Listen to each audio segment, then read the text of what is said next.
Open our eyes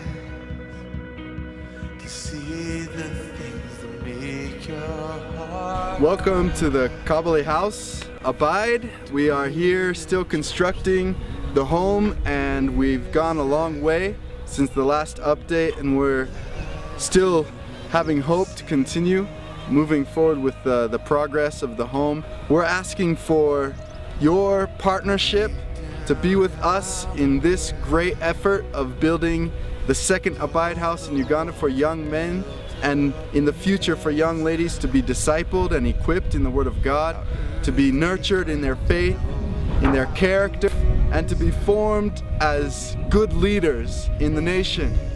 And so we ask for your help. We need you to be in this project with us, and we thank many of you who have already donated your time, your resources and money to be able to take us to where we have reached today. We ask for you to pray and seek the Lord if He wants you to continue to help and partner with us in building the Abide house. Thank you for your love, your care, your concern, and your partnership in this ministry. May God bless you.